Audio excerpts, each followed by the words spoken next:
Hello student, आज के इस वीडियो में क्लास 9 हिंदी गोधूली का चैप्टर नंबर 3 जिसका नाम है ग्राम गीत का मर्म। तो हम लोग इस चैप्टर के अभ्यास के प्रश्नों का उत्तर आज के इस वीडियो में करेंगे, चाहे वो आपके पाठ के साथ का क्वेश्चन हो या भाषा की बात का हो। सारे प्रश्नों का उत्तर आज के इस वीडियो में आपको देखने को मिलेगा। तो अगर आप लोग चैनल पे नए हैं तो चैनल को सब्सक्राइब कर लो। वीडियो अगर पसंद आए तो लाइक शेयर कर देना, और अगर आप लोगों को कोई डाउट रहता है तो कमेंट सेक्शन के माध्यम से पूछ भी सकते हो। तो चलिए अब क्वेश्चंस की तरफ चलते हैं। क्वेश्चन आपके स्क्रीन पर है, जिसमें फर्स्ट क्वेश्चन कहा गया है कि ग्राम गीत का मर्म निबंध में व्यक्त सुधांशु जी के विचारों को सार रूप में प्रस्तुत कीजिए। यानी आपको यहाँ पे जो लेखक है हमारे सुधांशु जी, यानी लक्ष्मी नारायण सुधांशु जी, उनके विचारों को आपको व्यक्त करना है। तो इसका उत्तर कैसे करेंगे? उत्तर में लिखेंगे कि प्रस्तुत निबंध में सुधांशु जी ने ग्राम गीत के मर्म का उद्घाटन करते हुए काव्य और जीवन में उसके महत्व का निरूपण किया है। ग्राम गीत का उद्भव और उसकी प्रकृति का अनुसंधान करते हुए उन्होंने प्रतिपादित किया है कि जीवन की शुद्धता और भावों की सरलता का जितना मार्मिक वर्णन ग्राम गीतों में मिलता है उतना दूसरे कला गीतों में नहीं मिलता है। यानी मुख्य रूप से अगर हम बात करें तो यहाँ पे सुधांशु जी ग्राम गीत को लेकर के यहाँ पे अपने विचार को व्यक्त किए हैं। ठीक है। अब अगला क्वेश्चन आता है सेकंड नंबर। इसमें देखिए कहा गया है कि जीवन का आरंभ जैसे शैशव है वैसे ही कला गीत का ग्राम गीत है। लेखक के इस कथन का क्या आशय है? उत्तर करेंगे कि जीवन का आरंभ जैसे शैशव है वैसे ही कला गीत का ग्राम गीत है। लेखक के इस कथन का आशय यह है कि जिस प्रकार मनुष्य के जीवन का आरंभ शैशव अर्थात बचपन से होता है, ठीक उसी प्रकार कला गीतों की उत्पत्ति का मूल स्रोत या प्रारंभ ग्राम गीत ही है। यानी ग्राम गीत से ही किसका शुरुआत हुआ है? तो कला गीत का। ये आपको ध्यान रखना है, ग्राम गीत से किसका शुरुआत हुआ है?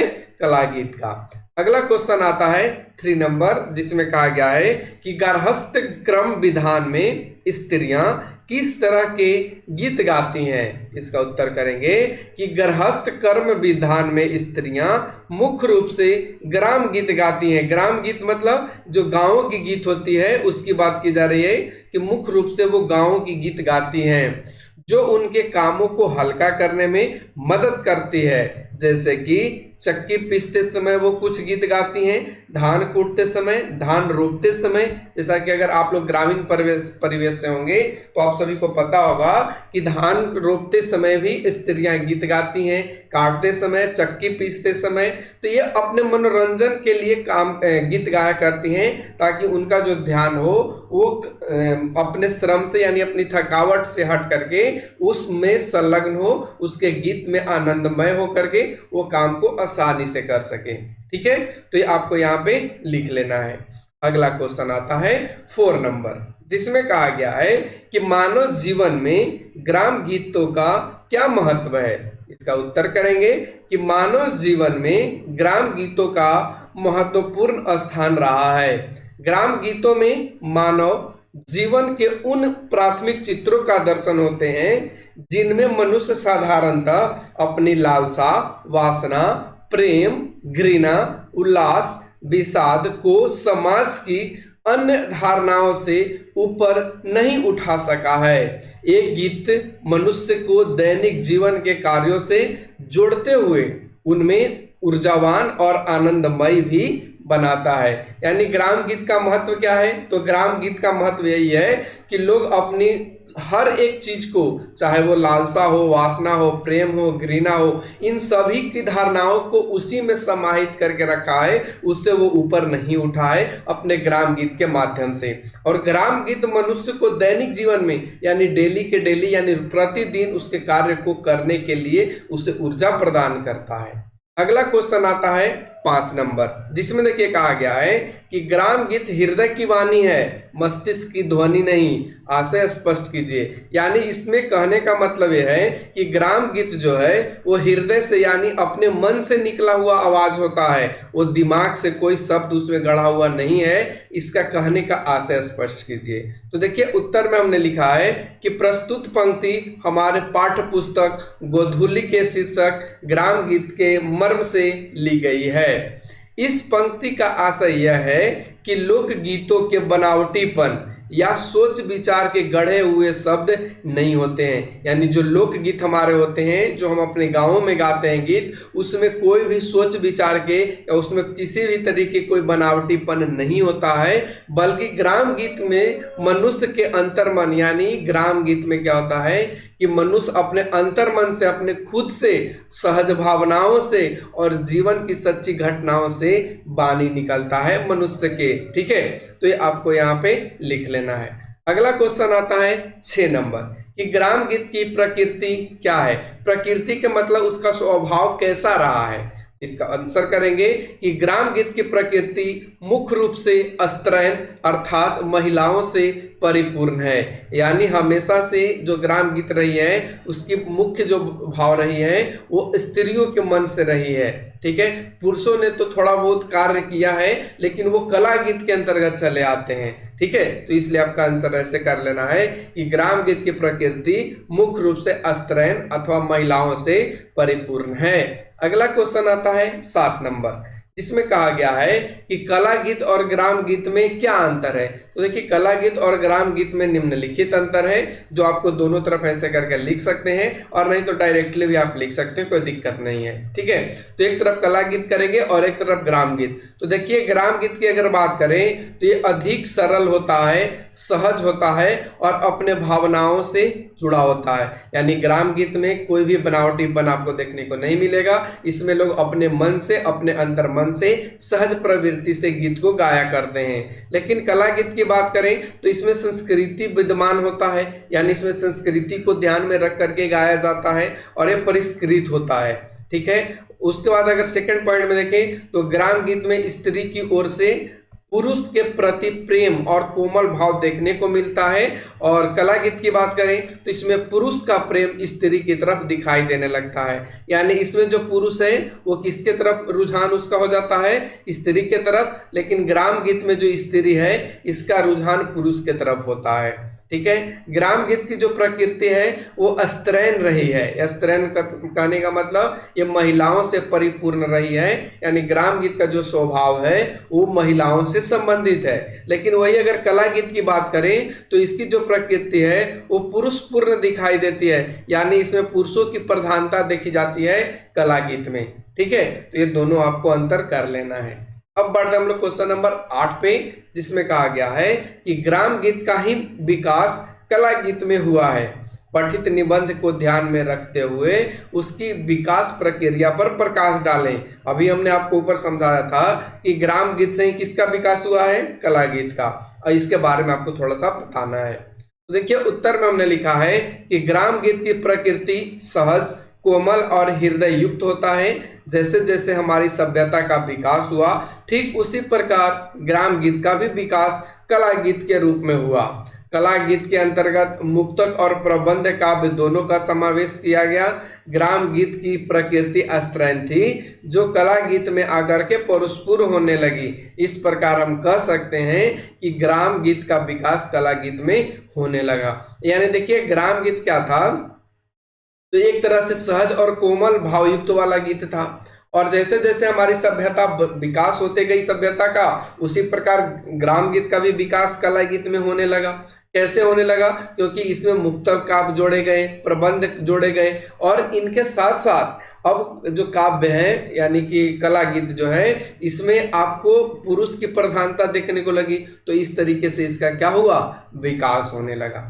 अब आते हैं क्वेश्चन नंबर 9 पे, जिसमें कहा गया है कि ग्राम गीतों में प्रेम दशा की क्या स्थिति है। पठित निबंध के आधार पर उदाहरण देते हुए समझाइए। इसका आंसर करना है कि ग्राम गीतों में प्रेम दशा की स्थिति अत्यंत जीवंत है, जिसमें नायिका अपने प्रेमी की खोज में पशु पक्षी, लता द्रुम आदि से पता पूछवाया है। जब प्रेमी कला गीत में पशु पक्षी लता द्रुम आदि से प्रश्न पूछते हैं तो वे मौन होते हैं। यहाँ पे पूछने नहीं, जब वे प्रश्न पूछते हैं, यहाँ कर लेंगे, पूछते हैं तो वे मौन रहते हैं, लेकिन ग्राम गीत की दूत हमेशा सक्रिय रहा है। यानी ग्राम गीत के जो भी दूत रहेगा वो प्रश्नों का उत्तर देगा। तो हमने यहाँ पे देखा कि ग्राम गीत में प्रेम दशा की क्या स्थिति है, यानी प्रेम दशा की बात करें तो ग्राम गीत में सक्रिय है। अगला क्वेश्चन आता है 10 नंबर, जिसमें कहा गया है कि प्रेम या विरह में समस्त प्रकृति के साथ जीवन की जो समरूपता देखी जाती है वह क्रोध, शोक, विस्मय, उत्साह, जुगुप्सा आदि में नहीं। आशय स्पष्ट कीजिए। इसका आंसर करेंगे कि प्रस्तुत पंक्ति में हमारे पाठ्य पुस्तक गोधूली के ग्राम गीत शीर्षक से ली गई है। ग्राम गीत का मर्म होगा, यहाँ पे थोड़ा सा छूट गया है। ग्राम गीत का मर्म शीर्षक से ली गई है, जिसमें प्रेम या विरह की स्थिति का व्याख्यान किया गया है। अब आइए इसका आगे बढ़ते हैं। तो इसी में देखिए लिखा है कि प्रेम दशा जितनी व्यापकत्व विधायिनी होती है जीवन में उतनी और कोई स्थिति नहीं होती है। यानी प्रेम दशा कहने का मतलब जो प्रेम का प्रतीक है या प्रेम का जो स्थिति है वो बहुत ज्यादा व्यापक होती है, वो बहुत ज्यादा विधायिनी होती है और उससे ज्यादा जीवन में और कोई चीज नहीं होता है। विरह कुल, यानी विरह कुल मतलब वियोग में जो प्रेमी होता है वो पशु पक्षी लता द्रुम आदि से अपनी वियुक्त प्रिया का, यानी जो बिछड़ चुकी प्रिया है यानी उसकी जो प्रेमी है उसका वो पता पूछता है। प्रेम या विरह में समस्त प्रकृति से प्रेमी सिर्फ प्रेमी के बारे में ही सुनना या जानना चाहता है। वही कभी भी अपने शत्रु का पता नहीं पूछता है, नहीं जानना चाहता है। यही कारण है कि प्रेमिका या प्रेमी प्रकृति के साथ अपने जीवन का जैसा साहचर्य मानते हैं वैसा और कोई नहीं। यानी प्रकृति से जो प्रेमी और प्रेमिका हैं ये दोनों अपना जीवंत तरीके से यानी अपने दोस्त की भांति ये क्या करते हैं, बात करते हैं और उसको अपना मानते हैं। अगर नहीं तो वो कभी भी पशु पक्षी लता द्रुम से प्रश्न नहीं पूछते अपने वियुक्त प्रिया का, यानी बिछड़े हुए मित्र का। अगला क्वेश्चन आता है 11 नंबर, जिसमें कहा गया है कि ग्राम गीतों में मानव जीवन के किन प्राथमिक चित्रों के दर्शन होते हैं। इसका उत्तर करेंगे कि ग्राम गीतों में मानव जीवन के उन प्राथमिक चित्रों के दर्शन होते हैं जिसमें मनुष्य साधारणतः अपनी लालसा, वासना, प्रेम, घृणा, उल्लास, विषाद को समाज की मान्य धारणाओं से ऊपर नहीं उठ सका है और अपने हृदयगत भावनाओं को प्रकट करने में उसने कृत्रिम शिष्टाचार का प्रतिबंध भी नहीं माना है। तो ये सारे चीजों का दर्शन ग्राम गीतों में होता है, चाहे वो लालसा हो, वासना हो, प्रेम हो, घृणा हो, उल्लास हो, विषाद हो। ठीक है। अगला क्वेश्चन 12 नंबर में देखिए कहा गया है कि ग्राम गीत का उपयोग जीवन के महत्वपूर्ण समाधान के अतिरिक्त साधारण मनोरंजन भी है। निबंधकार ने ऐसा क्यों कहा है?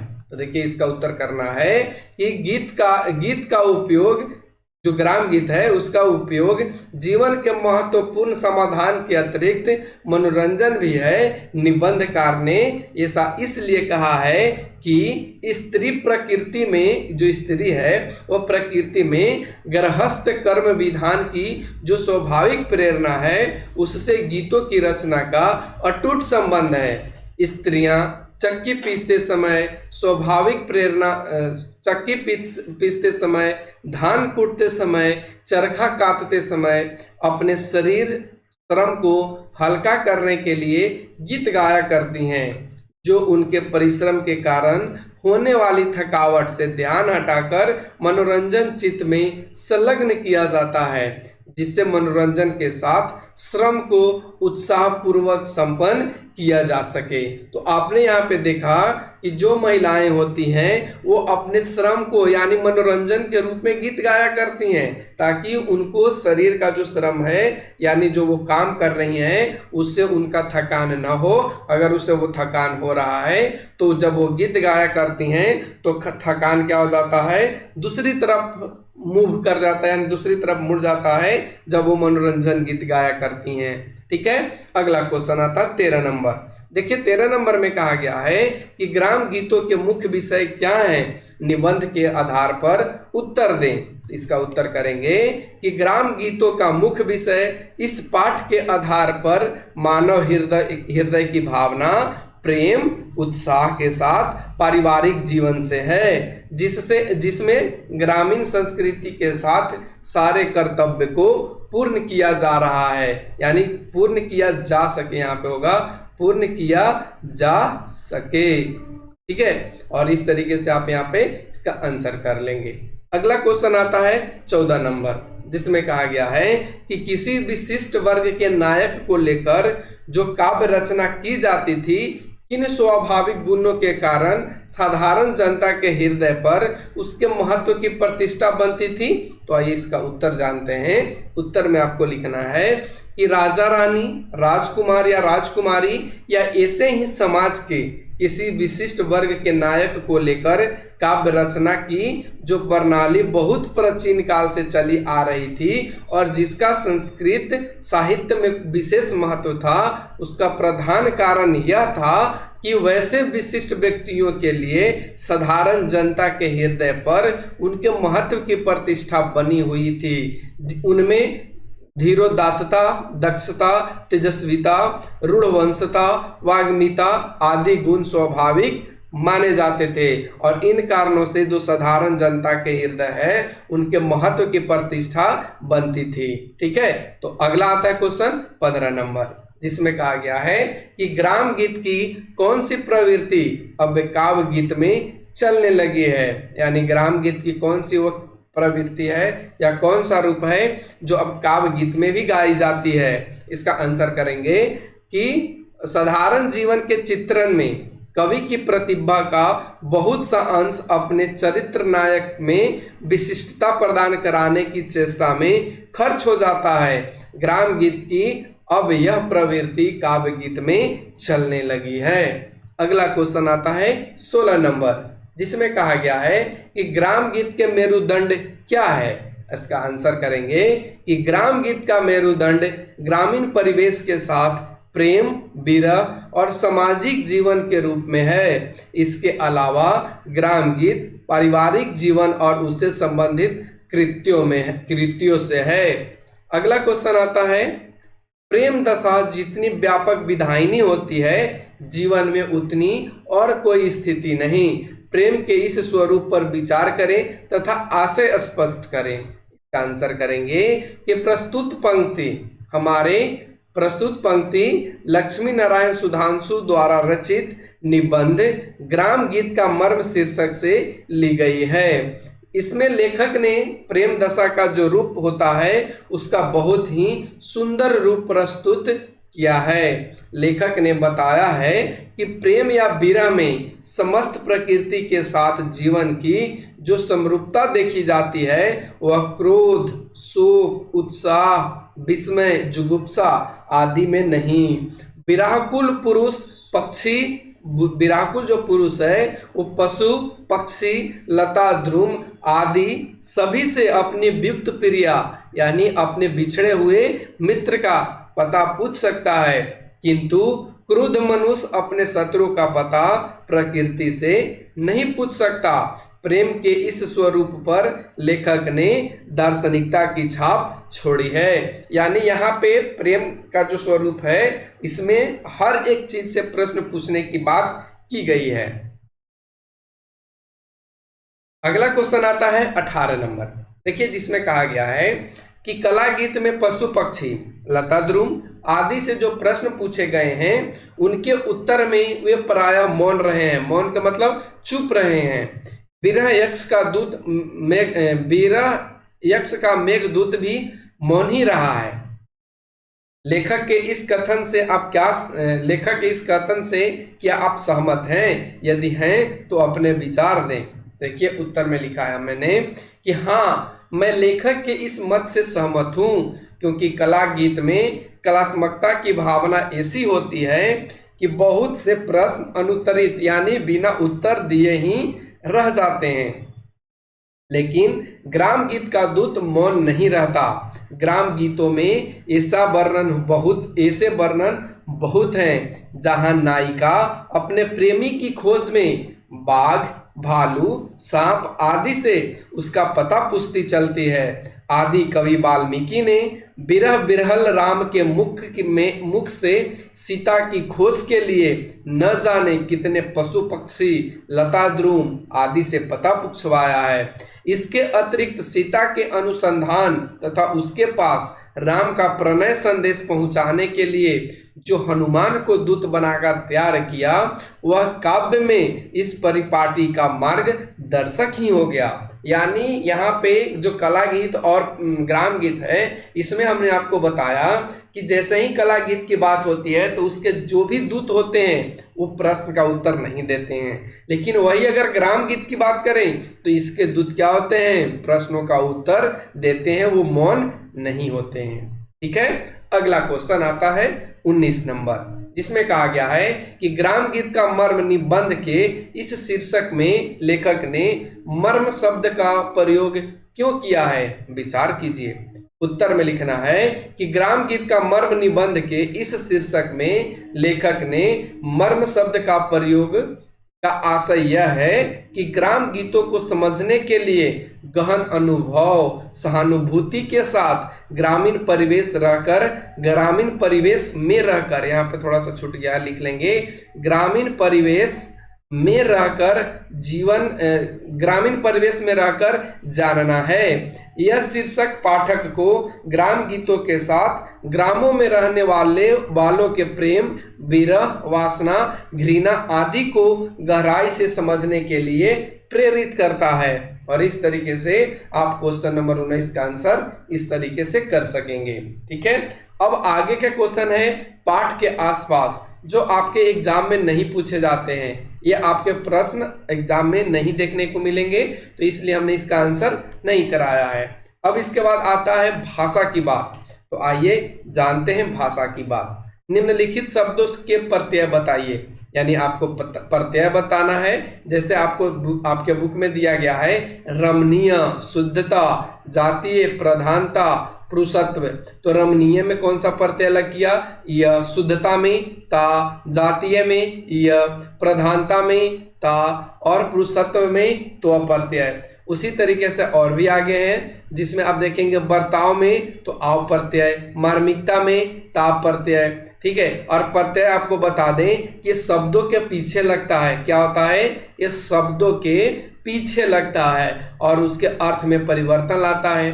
ठीक है, फिर उसी तरीके से स्वाभाविक, तो यहाँ पे इक प्रत्यय, वर्तमान तो आन प्रत्यय। ठीक है, और आगे भी है प्रतिनिधित्व तो त्व प्रत्यय, शास्त्रीय तो इसमें य प्रत्यय और मधुरता में ता प्रत्यय। ठीक है, अगला क्वेश्चन आता है निम्नलिखित शब्दों के उपसर्ग बताएं।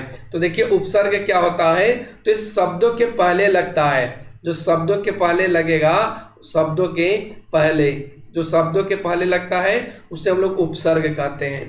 तो इसका देखिए अपूर्व में कौन सा लगा है उपसर्ग, तो अभिप्राय, अभि, परिश्रम में परि प्रत्यय, अतिरिक्त में अति प्रत्यय, उपलक्ष्य में उप प्रत्यय, अनुसंधान में अनु प्रत्यय और विशिष्टता में वि प्रत्यय। और इस तरीके से क्वेश्चन 2 आप कंप्लीट कर लेंगे। अगला क्वेश्चन आता है समास विग्रह। देखिए समास क्या होता है और समास विग्रह को क्या करना है। समास क्या होता है, 2 या 2 से अधिक पदों के मेल को समास कहते हैं, और जब इसके पदों को आपस में बिखेर देते हैं, तोड़ देते हैं, तो ऐसे जो पद होंगे उसे विग्रह कहा जाता है। तो आइए इसका देखते हैं। उत्तरोत्तर क्या है, आपका समास है, इसका विग्रह कैसे करना है, तो उत्तरों का उत्तर उत्तरोत्तर, अटूट जो टूट न सके उसे अटूट, पुरुषोत्तम पुरुषों में उत्तम पुरुषोत्तम, राजा का कुमार राजकुमार, राजा और रानी राजा रानी, संस्कारवश यानी संस्कार के वश में, संस्कारवश। ग्राम का गीत, ग्राम्य गीत। सास और ससुर, सास ससुर। दशरथ, दस है रथ जिसका, दशरथ। फल फूल, फल और फूल। मनोविज्ञान, मन का विज्ञान। और इस तरीके से आप समास विग्रह को कर लेंगे। अगला आता है संधि विच्छेद। संधि क्या होता है? तो दो या दो से अधिक वर्णों के मेल को हम क्या बोलते हैं? संधि बोलते हैं। और जब इन संधि को तोड़ देते हैं तो उसे संधि विच्छेद कहा जाता है। जैसे ये आपका उल्लास, तो इसको क्या करेंगे? इसमें दो वर्ण जुटा है और टूटेगा, ठीक है। जैसे उत जोड़ लास, क्या बन गया? उल्लास। इसमें से अ, इसमें से आ, ठीक है। फिर उसी तरीके से संस्कृति, सम जोड़ कृति। उद्दीप्त, उत जोड़ दीप्त। सम जोड़ वेष्ट, समावेष्ट। उत जोड़ श्वास, उच्छ्वास। उत जोड़ गीत, उद्गीत। आगे है निम्नलिखित विशेषणों से संज्ञा बनाएं। विशेषण से क्या करें? संज्ञा बनाएं। और विशेषण क्या होता है? जो संज्ञा स्वर नाम की विशेषता बताता है उसे हम विशेषण कहते हैं, ठीक है। जैसे ये स्त्रैन, स्त्रैन में स्त्रैन क्या है? ये विशेषण है और इसे संज्ञा बनाया गया है स्त्री। दरिद्र, दरिद्र क्या है? संज्ञा विशेषण है। जैसे वह दरिद्र है यानी उसकी विशेषता क्या है? दरिद्र यानी गरीब। तो दरिद्र से क्या बन जाएगा? दरिद्रता। और ये कौन सा बन जाएगा? भाववाचक संज्ञा, ठीक है। पारस्परिक, परस्पर। शास्त्रीय, शस्त्र। और इस तरीके से आप यहाँ पे बना लेंगे। अगला क्वेश्चन आता है कि पाठ से कारक के परसर्ग रहित एवं परसर्ग सहित उदाहरण चुने और कारक का रूप स्पष्ट करें। तो देखिए हमने लिखा है परसर्ग रहित, ग्राम गीत और कला गीत। परसर्ग इसमें है और इसमें प्रसर्ग में हमने इसका जब चुनाव किया तो इसका कारक रूप कैसे? तो ग्राम का गीत, कला का गीत। और ये कौन से हो जाएंगे? संबंध कारक को दर्शाएंगे। का के की किस में दर्शाता है? संबंध कारक में। अब परसर्ग रहित की बात करें तो परसर्ग रहित में देखेंगे जीवन का, भावों का, मन का, जीवन की शुद्धता, ये सभी आपके परसर्ग सहित हो जाएंगे, ठीक है। अगला क्वेश्चन आता है अर्थ की दृष्टि से वाक्यों की प्रकृति बताएं। यानी 7 नंबर में आपको क्या करना है? बताना कि किस तरीके का वाक्य है, ठीक है। जैसे कितनी दूर तक जा सका, तो इसमें संदेह हो रहा है कि कितना दूर जा सका होगा, तो ये संदेहवाचक हो जाएगा। क्या जीवन का आरंभ शैशव है, तो इसमें क्या किया जा रहा है? प्रश्न पूछा जा रहा है। कला गीत में उसकी उपेक्षा करना समुचित न माना गया, तो इसमें क्या किया गया? निषेध किया गया। यहाँ पे समुचित नहीं माना गया है, निषेध किया गया है, रुख किया गया है, ठीक है। अगला है बिरही यक्ष का मेघदूत भी मौन ही रहा है, किंतु ग्राम गीत का दूत मौन नहीं रहा है। तो ये क्या हो जाएगा? संकेतवाचक। और इस तरीके से आप सारे प्रश्नों का उत्तर कर पाए होंगे। तो कैसा लगा आज का वीडियो? कमेंट सेक्शन के माध्यम से जरूर बताइए। और इसका जल्द ही चैप्टर 4 आप लोगों को देखने को मिलेगा। तो चैनल पर बने रहने के लिए चैनल को सब्सक्राइब कर लीजिएगा। वीडियो पसंद आए तो लाइक शेयर कर दीजिएगा। Thanks for watching, take care, bye bye.